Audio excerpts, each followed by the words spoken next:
স্বাধীনতা দিবসের মধ্যরাত্রি কার্যত নারী শক্তি দেখল গোটা বাংলা। ঘটনাস্থল আরজিকর থেকে শুরু করে হাওড়া হুগলিতে ছড়িয়ে পড়ল বিক্ষোভের আঁচ। পুলিশ প্রশাসনের বাধা টপকে নির্বিচারে ভাঙচুর চলল আরজিকর হাসপাতাল।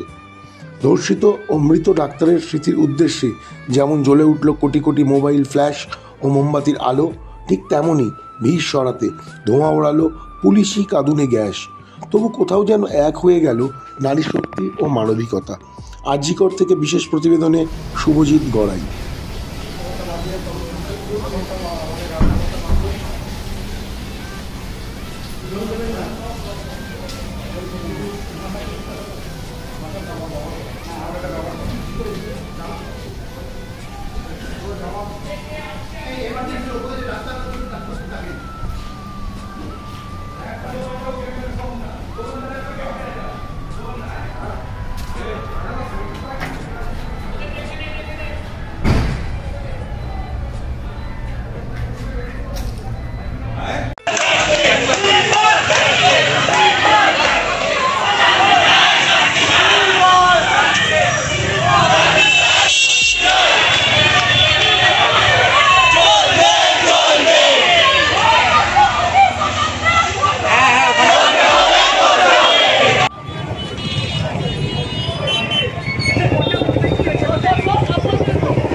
সম্পূর্ণ করেছি এবং এখন আমাদের কর্মসূচির কাজ আমরা শেষ করছি। আপনারা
টিচিং ইনস্টিটিউশনের মধ্যে ঘটনা ঘটেছে। আরজিকরের সেই সমস্ত ছাত্রছাত্রী, ন্যাশনাল মেডিকেল কলেজের ছাত্রছাত্রী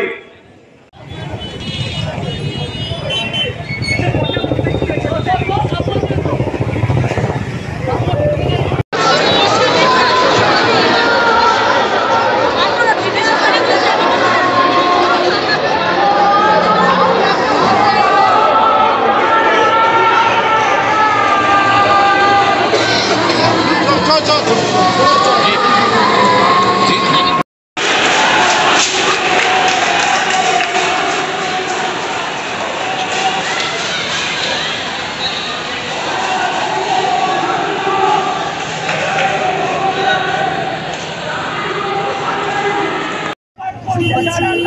কি আশা থেকে আজকে এখানে এসেছো?